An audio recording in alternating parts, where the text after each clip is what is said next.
क्रांतिकारी साथियों, आज फिर हम एपिसोड नंबर 3 बहुजन वीरांगना हमारी बहन फूलन देवी की जीवन की कहानी अनसुनी अनछुई कहानी आपके सामने प्रस्तुत करने जा रहे हैं। ये इसके पहले 2 एपिसोड में पहले ही बता चुका हूँ कि फूलन देवी के साथ मुझे सरकारी पीएसओ पे साहब के भरोसा ना करने के बाद हमारे जैसे कुछ साथियों की ड्यूटी लगाई गई थी साहब कांशीराम जी के द्वारा, और उनके साथ जो एज पीएसओ हमने काम किया। आज इससे पूर्व के कल की स्टोरी में मैंने बताया कि पंचायत एक तरफा, जैसे पंचायत आज भी वैसी हालात में है जो पंचायत गांव में जाति को देख के, धर्म को देख के निर्णय देती है। फूलन देवी के परिवार के साथ भी ऐसा ही हुआ, और जब उसे लगा कि मेरे पंचायत में मुझे न्याय की बजाय मेरे जुल्म जाति और जो मेरे साथ रेप हुआ है उसके ऊपर जो कल्प्रिट है, दोषी लोगों के खिलाफ कार्रवाई की बजाय मुझे दोषी ठहराने की कोशिश की जा रही है, तो पंचायत को वो छोड़ के अपने घर चली जाती है। आगे की घटना कि वो अपने जीवन को ज़्यादा आगे इस बोझ को लेके नहीं चल पा रही थी। ऐसी बातें सोचने के बाद वो ये फैसला करने की कोशिश में लग जाती है कि मैं अब ये ज़्यादा इस जीवन को घसीट नहीं सकती। लेकिन उनके माँ, उनके पिता मौके पे आ जाते हैं, उसको समझाते हैं, और वही कि उसने एक संकल्प लिया, एक ऐसा संकल्प जो आज हम उस संकल्प की वजह से उसकी कहानी पे चर्चा करने को फिर विवश हुए हैं, बाध्य हुए हैं। रात के लगभग 2 बज चुके हैं और फिर इस कहानी पे एक नया मोड़ आता है, क्योंकि पंचायत के लोगों को इस बात की बड़ी शर्मिंदगी महसूस हुई। उनके अहम का बहुत बड़ा उनके अहम को चोट लगी कि एक दलित घर में पैदा हुई एक छोटी सी बदजुबान, उनकी नज़र में एक लड़की, वो हमारी पंचायत के फरमान को ना मान के सीधे अपने घर चले जाती है। उनके माँ बाप को पंचायत आदेश देती है कि इस लड़की को अब इस गांव में ज़्यादा देर रखा नहीं जाएगा, हम इस लड़की का बोझ हम सहन नहीं कर पाएंगे, इसको इस गांव से निकाला दे दिया जाए, इस गांव से जाना होगा, इस गांव को छोड़ के जाना होगा। ऐसी परिस्थितियों में अब बहुत बड़ा, एक तो उस समय की परिस्थितियां कैसी है ये हमें समझना होगा, और मैं नहीं समझ पा रहा हूँ कि आज भी कोई ज़्यादा कोई बदलाव नहीं आया है। फिर भी उस दिन को छोड़ के अगली रात को डाकुओं की टोली आती है। उस डाकू की टोली का सरगना है बाबू गुजर। वो गांव में ऐलान करता है कि गांव के लोगों, कोई घर से बाहर ना निकले। बाबू गुजर के टोली ने आपके गांव पर एक पकड़ के लिए हम यहाँ आए हैं, किसी को कुछ नहीं कहा जाएगा, हमने मल्ला की लड़की फूलन को हम लेने के लिए आए हैं। सारा गांव में सन्नाटा छा जाता है, कोई मदद को नहीं आता, सब दरवाजे खिड़कियां अपने घरों की बंद कर ली जाती है, घरों के दीवे और लालटेन सब बुझ जाती है, कोई पिन ड्रॉप साइलेंस है, कोई कुछ भी बाहर निकलने को, देखने को, चोरी सी देखने को भी तैयार नहीं है। क्योंकि मुखबिर ने जो सूचना दी या गांव के सरपंच की मिलीभगत उसमें लगती है, जो बाद में इस बात में पता चला कि सही वो उनके घर आते हैं। पहले सबसे पहले फूलन के पिता को धमकाते हैं, फूलन की माँ को धमकाते हैं, फूलन के भाई को पकड़ के उसको पूछते हैं, माँ को पूछते हैं, भाई को पूछते हैं, पिता को पूछते हैं फूलन कहाँ है। फूलन वहाँ पास में एक फूस के ढेर में छुप जाती है। जब वो कहीं नहीं मिलती, सारे इधर उधर भाग दौड़ करते हैं, तो जो मुखबर था वो उसने कहा कि फूलन को थोड़ी देर पहले मैंने यहाँ देखा है, फूलन है तो यहीं कहीं गई नहीं। तो इस सब बात को पूरी तसल्ली थी कि वो यहीं है। बाबू गुजर बहुत खूंखार डकैत था। उसको किसी टाइप की कोई दया, किसी टाइप का उसको वो नहीं था, कोई नैतिकता उसमें नहीं थी। उसे तो केवल हार्ड मास का एक लोथड़ा, उसकी सेक्स की भूख को मिटाने के लिए, उस सब बातों के लिए वो एक बहुत ही गंदी मानसिकता को लेके वो आया था। वो बागी था। वही हुआ जब उसने फूलन के भाई के गर्दन पे चाकू रख दिया कि फूलन जहाँ कहीं भी तू बाहर आ जा, नहीं तो मैं तेरे भाई को यहीं, तेरे परिवार को मार दूंगा। और बहन के लिए भाई बहुत कीमती चीज़ है। वो अपनी इज्जत आबरू सब कुछ अपने भाई के लिए लुटाने के लिए तैयार थी।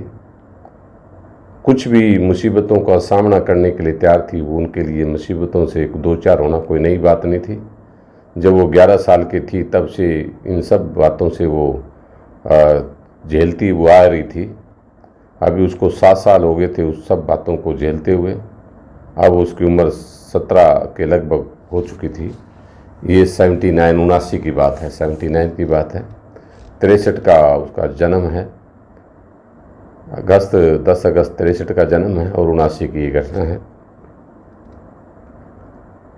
जब वो इतनी बात सुन के जब उसने देखा कि मेरे भाई की ज़िंदगी, मेरे परिवार की ज़िंदगी खतरे में है, मेरे साथ जो कुछ होगा वो मैं फैसला ले चुकी हूँ और मैं उसमें अंजाम तक इसका देखूँगी।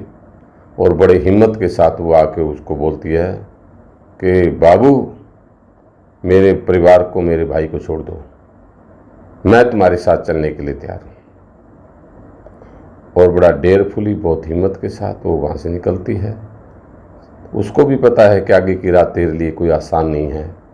अब तक जैसी दरिंदगी झेली थी, ये लोग कोई अच्छे लोग नहीं हैं। ये भी इससे कहीं ज़्यादा बदतर ज़िंदगी, तुझे इससे ज़्यादा बदतर ज़िंदगी मिलेगी, इससे भी ज़्यादा बुरे हालात का सामना करना पड़ेगा। ये सब वो जानती है, लेकिन वो अब से पहले एक बात का संकल्प ले चुकी है कि मेरे साथ जो हुआ जुल्म, चाहे वो मेरे पति ने मेरे साथ बलात्कार किया, जबकि मैं इस बात के लिए फिजिकली तैयार नहीं थी, फिजिकली मेरा शारीरिक तौर पे मैं तैयार नहीं थी। उसने जो मेरे साथ जुल्म जाती की, वो मेरे परिवार के, मेरे ताया और उसके लड़के ने जो मेरे साथ किया, वो उसका भी वो बदला लेना चाहती थी। और उनकी झूठी शिकायत के बाद 3 दिन तक पुलिस के उन कर्मचारियों ने, पुलिस के अधिकारियों ने उनके साथ जो उसका सेक्सुअल शोषण जो किया, मानसिक शोषण जो किया, उसको जो प्रताड़ना दी, उस सब का बदला लेना चाहती थी। और गांव के पंचायत के मुखिया के बेटे ने के नेतृत्व में, या बेटे के दोस्तों ने जो उसके साथ किया, उन सब बातों के लिए वो अब संकल्प ले चुकी थी कि मैं अपनी ज़िंदगी तो मैंने तबाह कर ली है, लेकिन मैं जिस दिन मरूंगी सम्मान के साथ मरूंगी, इज्जत के साथ मरूंगी। ये तब तक उसने ये फैसला ले चुकी है। तो वही हुआ, बाबू गुजर के साथ हो जाती है। और भीड़ का रास्ता वो रात को निकलती है। सुबह 5 बजे तक वो उनके जो डाकुओं के ठिकाने पे पहुंच जाती है। वहाँ जाने के बाद एक हर रात हर दिन उसके साथ जो जुल्म, जो उसके बिना कोई सहमति के उसके साथ जो शारीरिक संबंध उसके साथ बनाए जाते हैं, वो सब सभी के रोंगटे खड़े कर देने वाली घटना है। इससे बड़ी कोई दर्दनाक जीता जागता कोई दर्दनाक घटना हमारे समाज की किसी बेटी के साथ शायद नहीं हुई होगी, या हुई होगी तो इतनी बार उस घटना की पुनरावृत्ति कहीं नहीं हुएगी। ये सब पुनरावृत्ति ने एक साधारण सी गांव सी छोटी सी एक ऐसी बच्ची को एक ऐसे इतना बड़ा इस चंबल की घाटी के वहाँ की ज़मीन नापने के लिए उनके पाँवों के नीचे, उनके पैरों के नीचे, उनके जूतों बूट के नीचे चंबल की घाटी भी उसको याद दिला रही थी कि तेरा कद है पुलन कितना बड़ा है, तेरा कद तो मेरे से भी, मैं हज़ारों साल से मैं बहती आ रही हूँ, मैंने बहुत तबाही, मैंने बहुत सारा कुछ देखा है, तू तो मेरे से कहीं ज़्यादा तबाह हो चुकी है, मेरे से ज़्यादा तेरे जख्म जो तेरे शरीर में हैं वो उससे कहीं ज़्यादा, मेरे से कहीं ज़्यादा तो तूने इतने थोड़े से दिनों में झेल लिए हैं। हम देखते हैं कि तू चंबल की बेटी किस तरीके से इन सब चीज़ों का सामना कर पाएगी। वो चंबल की मिट्टी को माथे पे लगाती है, चंबल की मिट्टी में चंबल नदी के अंदर कसम खाती है कि मैं इस चंबल में रहते हुए कसम खाती हूँ कि औरत जात पे जिन लोगों ने बिना उसकी सहमति के बिना जो जुल्म जाति की अनकही दास्तान जो की है उन सब का मैं बदला लूँगी। ऐसा विकल्प चुनने के लिए वो तैयार हो जाती है। धीरे धीरे बाबू गुजर को वो अपने इस बात के लिए वो मान लेती है कि मेरी ज़िंदगी का सच यही है, मुझे इन सब चीज़ों से निकलना होगा, इस सब को मुझे इसके साथ मुझे कुछ रहना होगा। इन सब बातों को सोच के समझ के वो उनके साथ सहमति का साथ देती है, सहमति बढ़ाती है। उसके साथ जो है दोस्ती और प्यार का, जैसे उसको लगा कि मेरे को इस ज़माने में जो सो कॉल्ड दुनिया है उसके अंदर मेरे लिए कोई जगह नहीं है, ये बागी लोग कम से कम ये व्यक्ति मेरी इज्जत का रखवाला तो होगा। और उसके साथ वो लगभग 1 साल तक 9 9.5 महीने तक वो रहती है। और आपसी उसका भी क्रूरतम उसके जो थी उसका जो व्यवहार जो था फूलन के प्रति उसका अच्छा नहीं था, जबकि फूलन सब बातों से निकल चुकी थी। उसको ये लगता था कि ये व्यक्ति मुझे इज्जत दे सकता है, मैं इज्जत के साथ रह सकती हूँ, लेकिन इसके बावजूद वो ज़्यादा देर तक नहीं रह पाई।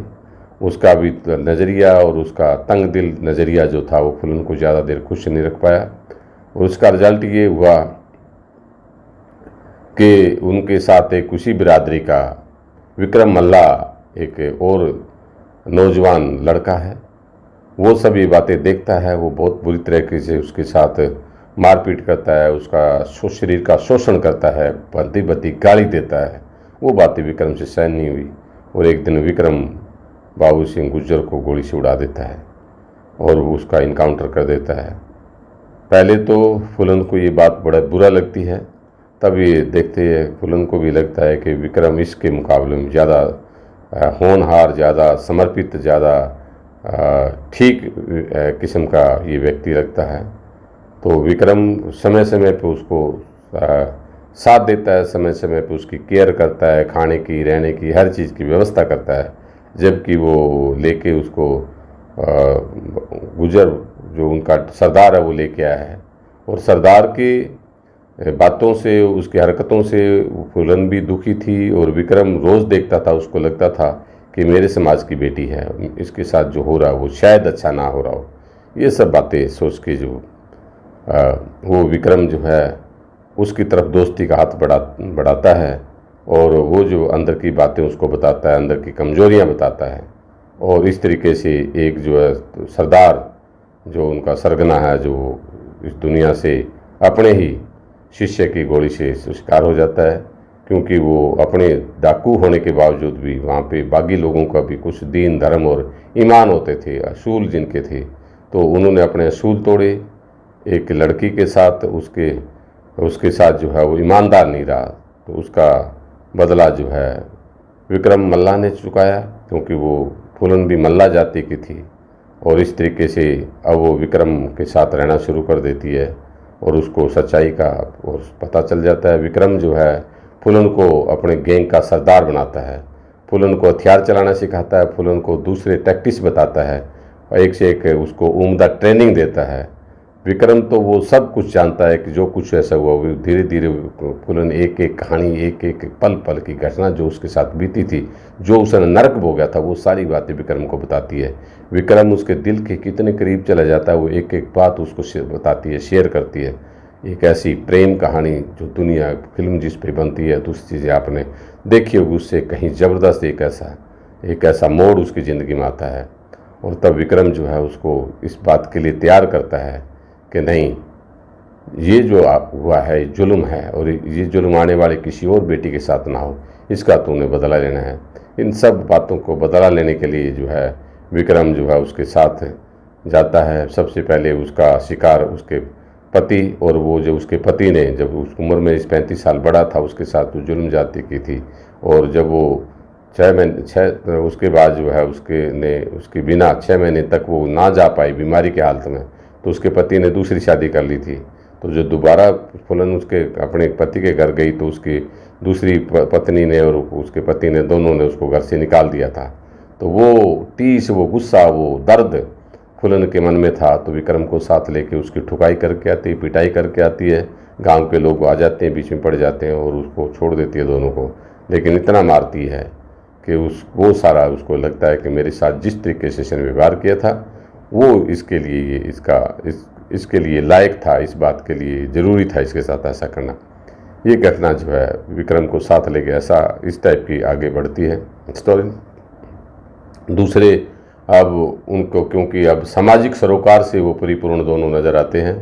गांव अड़ोस पड़ोस में उस एरिए के अंदर जो गरीब दलित लोगों की शादियां हैं, लड़कियों की शादियां हैं, उनके साथ जो जुल्म हो रहे हैं, जो वहाँ के पकड़ बोलते थे, जो डाकू किसी को उठा ले जाते थे, किसी लड़के या लड़की को या किसी व्यक्ति को, तो वो पकड़ जो है वो देखते हैं कि भी कैसे लोगों को साथ क्या है। तो वो सारी चीज़ों पे न्याय के लिए वो काम करती है और इस तरीके से वो आगे बढ़ती है। और अपने खुद के गांव में जब आती है तो ठाकुरों को इस बात का पता चल जाता है कि फूलन अभी कुछ भी कर सकती है, तो वो गांव को छोड़ के इधर उधर हो जाते हैं। तो 2-3 बार जब उसने अपने गांव के अंदर इस टाइप की ट्रुप उसका विक्रम का लेके वो जब आए, तो वो जिन ठाकुरों ने उनको इस बात के लिए दलाली दी थी, जिस बात के लिए प्रेरित किया था, तो बाबू गुजर को, तो वो सब चीज़ें उसके एक एक बात उसके समझ में आ जाती है। तो ऐसा, तो उसके बाद विक्रम को लेके और वो पुलिस के लोगों को, जिन पुलिस वालों ने इसके साथ थाने में 3 दिन तक बलात्कार किया, और उन पुलिस वालों को मारने के लिए आती है, और उन पुलिस वालों को जिन्होंने फूलन के साथ अपनी कस्टडी में बलात्कार किया था, उनको वो मार के अपना बदला लेती है। तो ये कहानी इस तरीके से आगे बढ़ती है। अब इस कहानी को मैं यहाँ विराम देता हूँ। कल जो है चौथे एपिसोड के साथ जो है ये कहानी फिर शुरू करेंगे। आज की कहानी इतना ही। आपको ये कहानी, मुझे विश्वास है, हमारे समाज की बेटी है, आप हमारे समाज की बेटी की जुल्म जाति की सबसे बड़ी शिकार जिंदा मिसाल है। उसके ऊपर जब आपको अगर ये कहानी पसंद आती है तो आप अपने यार दोस्तों में, मित्रों में इस कहानी को आगे शेयर करेंगे।